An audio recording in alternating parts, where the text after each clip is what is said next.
Have you ever looked at your bank account at the end of the month and just wondered, where did all the money go? Or the classic, I really should have budgeted better last month. Well, trust me, I've been there and it sucks. And that's exactly why the 50-30-20 budget principle sounds like the perfect solution, because it's really easy. 50% of your money goes to your needs, 30% goes to your wants, and 20% goes to savings and debt. It's really straightforward. Except when it's not. Because let's be honest, who has the time every single purchase or every single month, every time you get paid, to constantly shuffle money between all of the different accounts? Especially if you're running a business or you've got a family. And that's why I decided to completely automate the entire process, because honestly, I just don't have all the time to keep up with it. So here's what you're going to learn today: the most effective strategy to manage your money using the 50-30-20 budget rule, and how you can set up a system that moves your money and income seamlessly between your needs, your wants, your savings, all without lifting a finger. Now, before I walk you through how to set up that automated budget with Sequence, what actually is the 50-30-20 budget principle? Well, again, it's really straightforward. Let's say you have a monthly income of $10,000.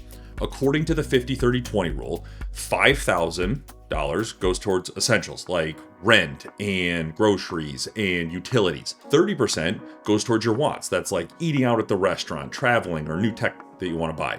And the remaining $2,000 goes straight into your savings and debt account, helping you build a safety net, invest money, and pay off debt. Now, instead of manually dividing your income into those categories every single week or every single month whenever you get paid, it's really challenging, especially if you have a fluctuating income. What we're going to do is automate the entire process so that the funds move seamlessly to each of your accounts every single time you get paid, no matter how much or how little you're making. So let's set this up with Sequence. And if you're not familiar with Sequence, think of it as like Zapier, but for your finances. Or better yet, like an air traffic controller for your money. Sending the money wherever it needs to go based on smart rules that you set up. Helps you take control of your finances. And if you want to take control of your finances with Sequence, you can use the code YouTube20 for 20% off at the checkout when you use the link in the description below. Now, let's get started and show you how this works. As you can see right here, I've already synced a few of our accounts. A personal checking account, another checking account, an emergency fund, an investment account, and then 2 credit cards, a Mastercard and a Bank of America card. It's really simple. If you've used any budgeting tool before, you've gone through the process, a couple clicks, confirm your information, and it's going to bring all of your accounts in here. Liabilities, investments, bank accounts, you name it. So what I want to do first is I need to create an income source. And an income source is simply another bank account, a new one through our partner bank that allows you to bring all of the money into Sequence and allows us to do these seamless transactions. So I'm going to call this our income fund. And what this does, as you'll see, is literally creates a new bank account with Thread Bank, a real routing, a real account number, FDIC insured. This is your central depository for your paychecks so that we can start to spread all of this money out. And one of the tips that most people don't realize is if you can separate your income from going directly into your checking account, it's far easier to save and far easier to accomplish your financial goals.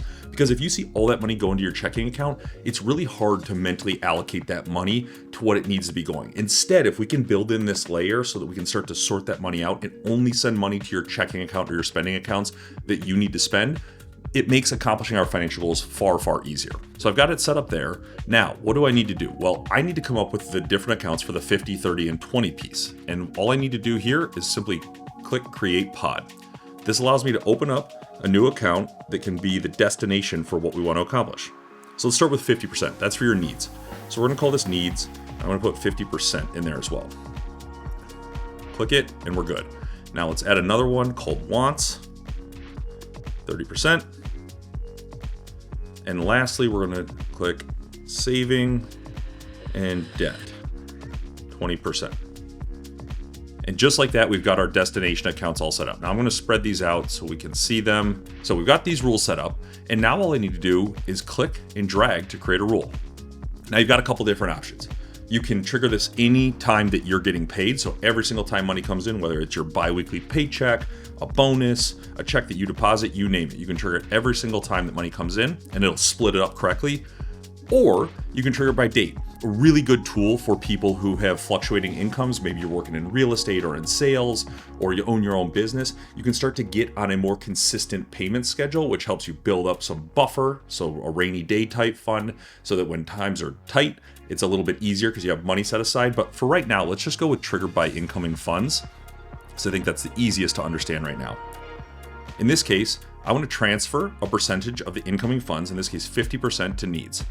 I'm going to click add account, and I want to transfer the next 30% to my wants bucket. And lastly, the final 20% are going to be going to our savings and debt.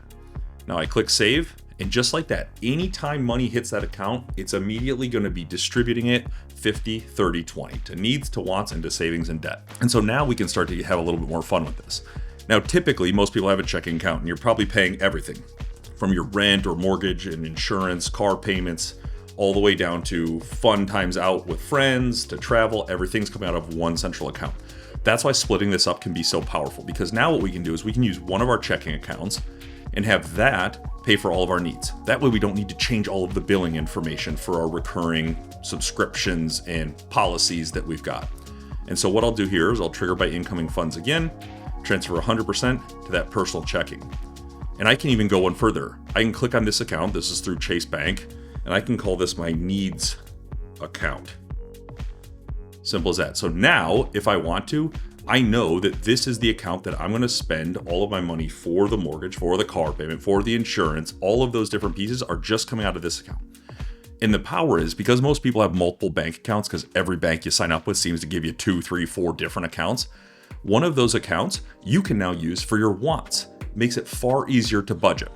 In this case, we'll take this 30%, we'll send it to this checking account, trigger by incoming funds. We want 100% to go to the checking account. Simple as that. And we can even change the name here to our wants account.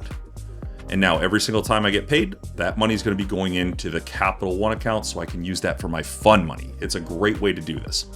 Now, you might say, well, why wouldn't we just send that money directly to the end destination? Great question. You don't need to set it up this way, but it can be really advantageous, because let's take a look at this wants piece. And let's say that instead of us spending all of that money, maybe we know that we want to budget this a little bit better. And instead of sending 100% there, we want to do a fixed amount. And maybe we're going to give ourselves a budget of $500 a month in fun money for our wants. And then what I can do is add another rule where 100% of whatever is left. In this case, we were using $10,000 a month. So 30% of that would be $3,000. If only 500 is going to the wants, all of the remaining money we can send to the investment account, the emergency fund, or to pay off additional debt. So maybe you say, well, I actually want to have a little bit more fun than that. So let's do 1,500 goes to my wants account. And what we can do is have 100% of the remainder going straight over to any of our other accounts. We could send it to our emergency fund. We could send it to our investment account. We could send it to our paying off debt, any of these different pieces. So let me just show you how this would work. We'll send it to our investment account for right now. And just like that, we're all set up and ready to go. Now, lastly, let's take a look at savings and debt. Now, if you don't have any debt, amazing, kudos to you. That's not like most people in the US, but fantastic job. Keep that up. That's an amazing step. But for the rest of us who do have either credit cards or mortgages, car payments, again, we can instantly sync these in here and dramatically reduce the amount of time it takes us to pay off the debt, saving us tens, if not hundreds of $1,000s in interest payments. And let me show you exactly how to do that. Now, this money right here, this account, is getting $2,000 a month, assuming we're making $10,000 a month, because 20% is going into it, so $2,000 is there. Now what I can do is I can actually create some really cool rules, because what we've built into Sequence already are a couple really powerful pieces that'll help you achieve your financial goals quicker. What I'm going to do here is I'm actually going to use a trigger by date, because let's be honest, all of our credit cards and bills are due on a monthly basis. So I'm going to click trigger by date. I'm going to do this monthly. And let's just assume that the bills are due on the 15th of the month. Again, you have any option in there that you want. What we're going to do here is, instead of transferring a fixed amount, we've actually already built in Avalanche debt method and the Snowball debt method. I love the Snowball method. If you're not familiar with it, it's Dave Ramsey's made it very popular. It's essentially paying the minimum balance on all of your different debts outside your mortgage, all of the minimum payments, and then everything else that you have set aside to pay off debt rolls into the debt with the smallest balance. That's why it's called Snowball, because the point is to pay off the smallest ones first, regardless of interest rate, and then using that extra money to pay off the next smallest and the next smallest and the next smallest. It helps you gain that momentum. It gives you a lot of psychological wins so that you can continue to pay off that debt faster and faster. So what I'm going to do here is, let's say that we have $1,000 allocated towards paying off our debt. So I'm going to say fixed amount of $1,000 is going to go to the Mastercard, and I'm going to add an account, and it's automatically going to find any other liabilities that I have. So in this case, you might not be able to read this text. This action will use $1,000 to pay the minimum amount due on the Mastercard and Bank of America card. All remaining funds will be transferred to the liability with the lowest balance, in this case, the Mastercard. So it'll put minimum payment towards each of those cards, and then every remaining dollar out of that $1,000 is going to be going towards the Mastercard to help us pay it off quicker. Now I can click save, and that rule is done. But as you'll note, we only put $1,000 of the $2,000 each month going into paying off our debt. So what can I do next? Well, what I can do is I can click on those rules, and we can actually add a new rule. So here I'm going to add a new rule, and what I can do is actually, let's transfer a percentage. I'm going to transfer a percentage of 50% to our emergency fund. I'm going to add an account and transfer the remaining 50% to our investment account. And just like that, every single month, I now have a system that allows me to pay off my debt quicker using the debt snowball method, fund my emergency fund, and fund my investment account. And all of a sudden, we've spent 3 minutes going through this, and we have an entire process that every single time we get paid, no matter if it's $1,000, $10,000, or $100,000, our needs are going to be split exactly how we want them so that we're staying within our budget. We're accounting for all of the fun money that we want to spend. We're setting money aside in our emergency fund. We're investing, and we're paying off debt. Just like that. So here's the thing. Setting up a budget that allows you to build your savings is a huge step forward in taking back your financial life. But if you aren't investing that money, you're losing it to inflation. And that's why I figured out exactly how to automate investing in sequence. And you can check it out right here.